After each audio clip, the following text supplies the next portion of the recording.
Hello, school family. Happy Sunday. I hope everybody is having a great weekend. It's definitely been a chilly one. So if you've been outside enjoying the sunshine, just hope that you are bundled up because it is a cold one out there. Before we jump into our work of the week, I just want to give reminders. I did send an email on Friday that explained the information about this coming asynchronous Wednesday. So Monday and Tuesday are normal days like they always are. Wednesday would normally be an asynchronous day where I would be meeting with my one-on-ones. We would have class meeting in the morning. I decided that for our second round of DIBELS testing, which we talked about back in the fall, those measures like letter naming fluency, phoneme segmentation fluency, and nonsense word fluency. And then there are a couple other measures that we'll look at as well. We did that back in the fall, and now this is the second round for it. So what happens with it is the benchmark goal from where we were in the fall jumps a little bit to a higher level because the expectation is by this point in the school year, we should be starting to advance in some of those skills. So we were planning to do that on Friday, but I figured rather than wasting a day of instruction only on testing, that Wednesday we would do it instead.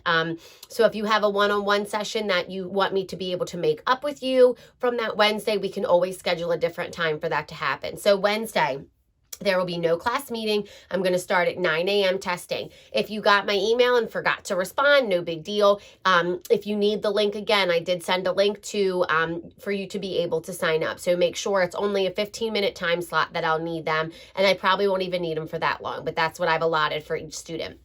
Just so we're aware, I am going to turn that quick access button on just like I did with conferences so that no student is interrupting as another student is completing their test. So if for some reason I don't see it happening, but if I'm a little bit over the time that I need to be, our students can just hang on, and as soon as I'm available, I'll admit them into the room. Okay, so that's for Wednesday. Please, please, please make sure you sign up. I'm going to send the link again today for any parents who might have missed it on Friday. Okay? All right, so let's jump into our work of the week. The big question this week, we call it the essential question, and it always relates to what we're working on in shared reading, and sometimes when we're pairing writing with it, is how do living things change as they grow? So this week in shared reading, we're going to be reading a story called The Grand Old Tree. It is a pretty long text, and it is fictional, and it tells us the story of the life of a tree from the very beginning all the way through until the tree is so old that it's cut down and all that is left is a stump. So it really does it from start to finish. Our students really enjoy this book. There are a lot of what I like to say are fancy words. So our first objective is going to be asking and answering questions about unknown words. So there is some really rich vocabulary in this story that students are going to have to use their picture clues, really examine those illustrations and read the context clues in the text to be able to figure out what the story is really trying to tell us with the vocabulary. So that's for Monday. Tuesday, we're going to continue with Grand Old Tree, and we're going to do the relationship between the illustrations and text. Again, this has become one of my favorite ones to do with our students. They're starting to pick up all on their own with some pretty abstract thinking relating to the illustrations and the text, and it's just really cool to see them make those connections. Wednesday, of course, is testing day. Make sure you sign up.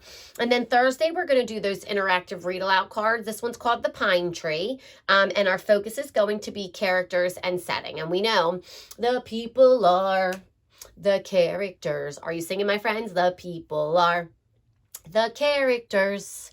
The people are the characters, or even dogs or cats or birds. Tweet, tweet. And then we're also going to talk about setting. We added in last week that setting doesn't just have to be where they are, but it can also relate to the time of day. And I had a couple students in our class pick up on the fact that the last story that we read, the time changes during the day. So the story begins in the morning and then ends when it is dark outside. So it is in the night, which is a part of setting that is very important. So we're going to start adding in those connections as well. And let's do that setting song real quick, my friends. Let's see if you know it.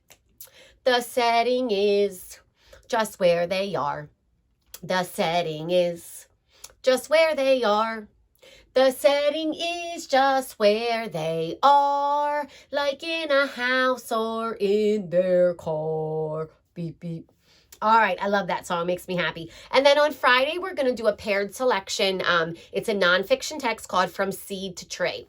And this is going to show us the life cycle of a tree. There is a lot of work in kindergarten about life cycles, the tree being one of them, that we start with the seed and it grows until it's a tree.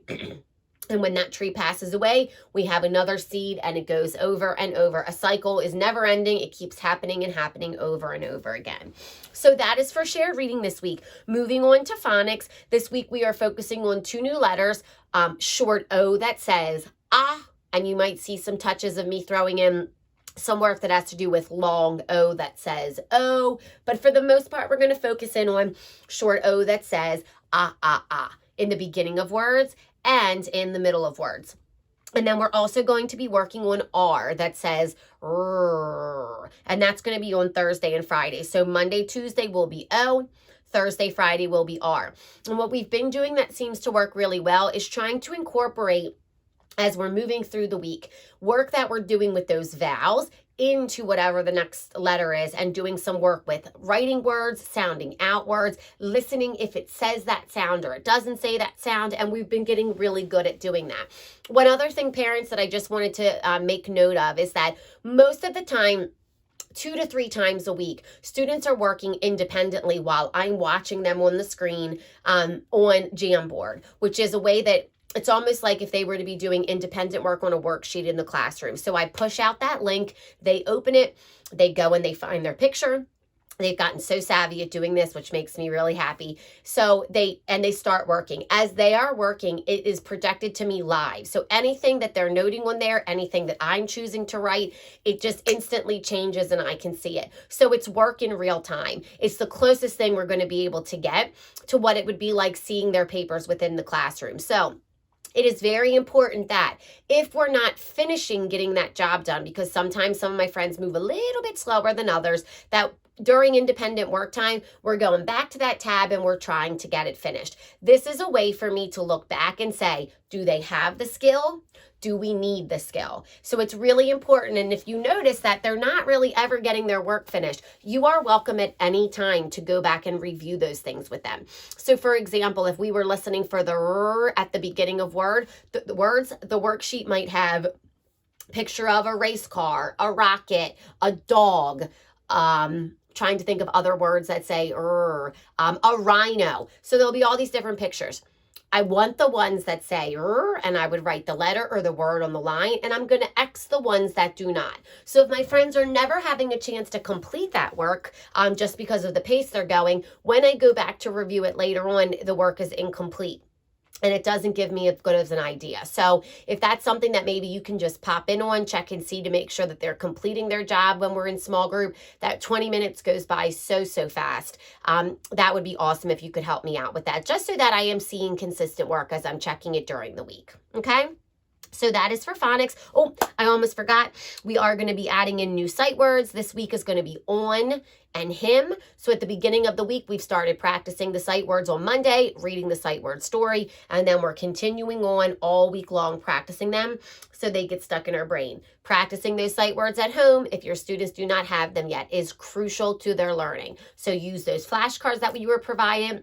You can go back and find the page that I sent that had the sight word check-in. We are adding new words each week. So the more we add, the more challenging it's going to get for them to be able to recall them. So please, please, please continue to practice. Okay, that's phonics. Moving on to math. This week in math, our friends are going to love this game so much. There's a game we're going to play called Which Coin Will Win. Going to do a little bit of talk about money. I have a fun money song. Bennett already knows it. We sing it together sometimes that I will teach them. And then this is another one of those games with probabilities. So they're going to be spinning a wheel and moving pieces on to see how many and who is going to be the one to get to the top first. But it will be fun to incorporate some money work with that. On Tuesday, we're going to do a game called Money March, and there is an independent workplace that comes with this one, so they're going to be able to explore on their own. On Thursday, we're going to do another one of those tiered tasks. It's called Farm Animals. And remember, a tiered task is when students are all starting at the same level. And then if they are ready for the next level, I push that work out to them. And then if they're ready for the next level, I push that work out to them. So all students in Baltimore County complete these tiered tasks as a part of our curriculum. It's almost like a separate guide that allows us to see certain milestones in the curriculum that students are hitting. Okay, and then we will continue that also on Friday. If students finish early, they'll be provided with something else to work on, something else math related. Otherwise, we'll be moving on to the more challenging version of the tiered task farm animals. Okay, so I think that is everything. It's going to be a great week. Remember, again, I know I sometimes I sound like a broken record. I apologize. You have to listen to me repeat myself all day with your students, and then you have to do it on Sundays too.